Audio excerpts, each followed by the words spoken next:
이제부터 죄에 대해서 누가 물어보면 3만을 얘기해주세요. 네, 안녕하세요. 오늘의 신학 공부의 장민혁입니다. 네, 오늘은 성금요일 부활절 3일 전에 예수님이 십자가에 달려서 돌아가셨던 그날을 기념하는 절기입니다. 그래서 저도 어렸을 때 기억을 생각해보면 교회에서 대참회 예배 이런 걸 드렸던 것 같아요. 우리의 죄를 회개하는, 우리의 죄의 무게에 대해서 생각해보는 그런 시간을 가졌었는데, 그래서 오늘은 죄란 무엇인가에 대해서 한번 알아보려고 하거든요. 그래서 이게 굉장히 사실 뻔한 주제고, 죄는 이거다 저거다 이렇게 신학자들이 엄청 많은 얘기들을 해왔는데, 저는 그 중에서 칼바르트가 제시한 죄에 대한 정의가 가장 명쾌하고 기억하기 쉽고 또 굉장히 풍성한 어떤 통찰을 담고 있었던 것 같아요. 그래서 바르트가 소개한 죄의 의미에 대해서 오늘은 한번 같이 알아보겠습니다. 이제부터 죄에 대해서 누가 물어보면 3만을 얘기해주세요. 교만, 태만, 기만. 네. 그래서 이게 어떤 분이 번역을 하셨는지 라임이 되게 좋죠. 그래서 바르트의 교회 교의학, 그 1000페이지짜리 두꺼운 책 마지막 부분 화해론에 보면 죄에 대해서 말하고 또 구원에 대해서 얘기를 하고 있습니다. 그래서 바르트는 죄의 본질을 예수님과의 불일치로 이해하고 있는 것 같아요.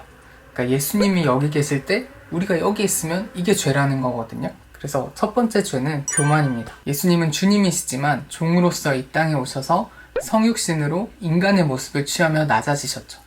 근데 이때 인간이 낮아지신 예수님과 일치되지 않고 높아지려 하는 죄, 그게 바로 교만인 거죠. 그래서 이 교만의 핵심은 스스로를 의롭다 여기는 거예요. 자기가 하나님의 자리에 오르려는, 그게 바로 교만인 거죠. 그래서 낮아지신 예수님께서는 이 교만의 죄를 해결하기 위해 칭의의 구원을 허락하십니다. 그래서 우리의 어떤 노력이나 공로가 아니라 오직 하나님의 은혜를 통해서만 우리가 구원을 받을 수 있다, 의롭다함을 받을 수 있다 라는 게 바로 칭의의 내용인 거죠. 그래서 낮아지신 예수님, 불일치한 인간은 교만, 이거를 칭의로 구원하신다 라는 게 첫 번째 내용입니다. 두 번째 죄는 태만입니다. 태만은 이제 게으른 걸 얘기하는 거죠. 그래서 이때 예수님의 사역은 십자가에 달려서 돌아가신 예수님이 다시 부활하셔서 높이 올라가셨죠.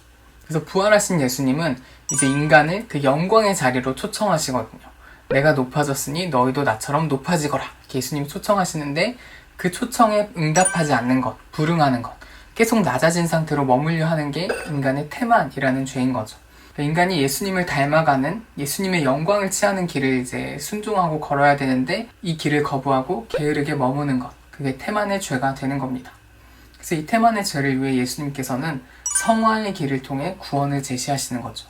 그래서 우리가 예수님을 본받고 이 땅 가운데 구원을 이뤄가는 삶을 살아가는 그 성화의 길을 걸을 때 이 태만의 죄가 해결이 되는 겁니다. 그래서 높아지신 예수님, 이때 불일치한 인간은 태만의 죄, 그리고 이 죄는 성화를 통해 구원을 받는 거죠. 그리고 세 번째 죄는 기만입니다.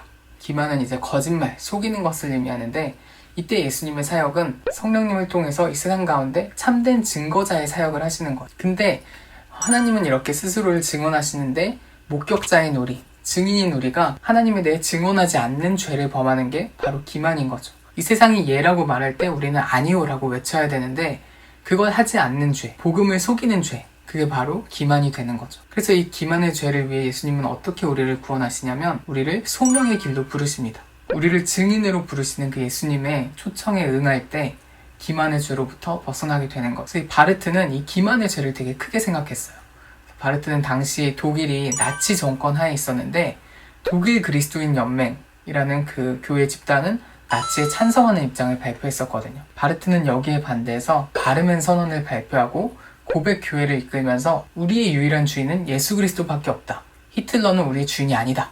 이렇게 강하게 나치 정권에 저항하는 활동을 전개했습니다. 그러니까 바르트가 볼 때는 이 말을 하지 않는 것이 기만의 죄가 된다는 거죠.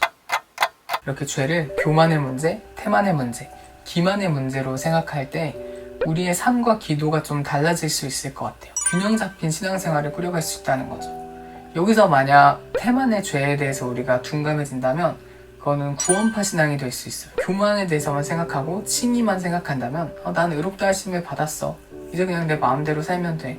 이웃을 섬기는 일이나 예수님을 본받아서 생활하는 거는 중요치 않아. 이렇게 성화가 빠져버리면 그 신앙은 뭔가 문제가 있는 거죠. 또한 기만의 죄가 빠진다면 복음의 공공성을 상실하고 그냥 개인 영성, 나만 잘 믿고 나만 천국까지 뭐 이런 어떤 굉장히 협소한 신앙생활을 하게 될 가능성도 크죠. 그래서 이렇게 세 가지 죄에 대해서 또 세 가지 구원에 대해서 생각할 때 저희가 좀 더 풍성한 신앙을 누릴 수 있지 않을까 생각해 봅니다. 네, 그래서 오늘의 신학의 쓸모는요, 조직신학은 어떤 우리가 궁금한 신앙의 개념에 대해서 신실하고 온전하고 시의적절하고 변혁적인 진술을 가능하게 해준다 라는 걸 우리가 알 수 있는 것 같아요. 균형 잡힌 이해인지를 잘 살펴주는 거죠. 네, 그래서 오늘 준비한 오늘의 신학 공부 내용은 여기까지였고요. 다음에 또 유익한 내용으로, 쓸모 있는 내용으로 돌아오겠습니다. 지금까지 오늘의 신학 공부였습니다.